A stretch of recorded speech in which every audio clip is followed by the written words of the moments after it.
we had taken all the reasonable precautions we could, how could we feel guilt about something we really had nothing to do with? That was the voice of the mayor of Dallas. The America beyond his city is obsessed now by a new industry, the Kennedy Memorial industry, that spews a profitable and morbid flood of records and books and pictures and postcards. But does Dallas remember? Does it want to remember? Peter Woods reports. A year ago, President John F. Kennedy, with his wife Jacqueline, was making this drive through Dallas on his way to an opening ceremony on the edge of the city.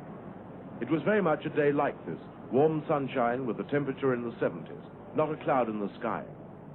But in 1 minute from now, John Kennedy would be lying dying from an assassin's bullet. A beautiful young wife would lose her husband, America would lose her dynamic leader, the world would lose a symbol of youth and vigor, and the very course of history would be altered for all time. Out of Elm Street into the open space opposite the Texas School Book Depository, an anonymous stretch of roadway which was to be transformed into a spot where history was written, punctuated by the crack of 3 rifle shots from this window. A moment of stunned silence, and then a desperate dash to hospital, but it was already too late. A year ago, the square was the scene of stunned shock after the presidential car had raced off towards the hospital. People who had seen it all happen couldn't believe that it had happened.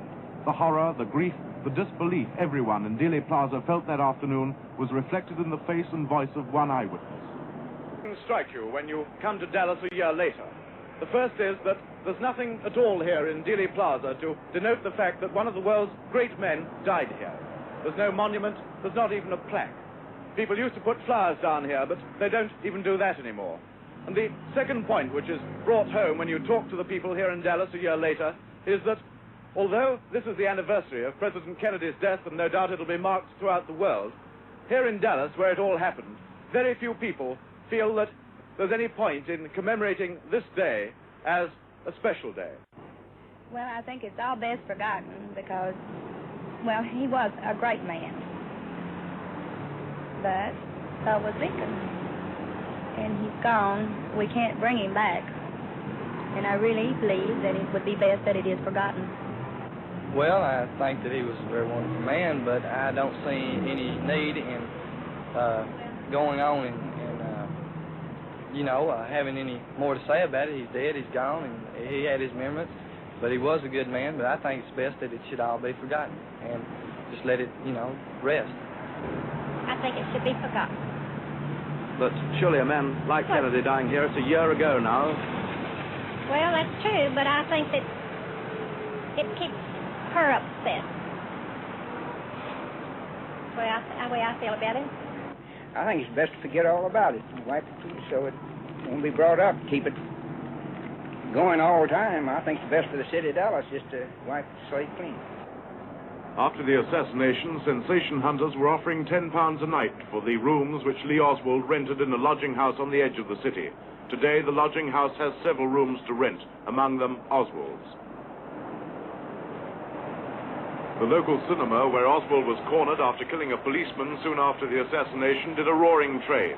Now business is back to normal, with the next attraction setting an ironic note. The dingy little strip club run by Jack Ruby, the man who killed the president's assassin, has been closed for nearly a year now. Ruby himself, under sentence of death, is in the county jail awaiting the hearing of his appeal. Mayor Johnson, who has come into office in the last year, was to have officially welcomed President Kennedy to Dallas. I talked to him about Dallas today. We have some scars, of course, but they're not indelible. A year ago, we were deep in the tragedy of having lost our president, as any American city would be, and as indeed all were, and many around the world. But, of course, since the event happened here, the climate was a little more grief-stricken here. What happened has forced us to look inward and see if there are indeed things about the city that we could make better.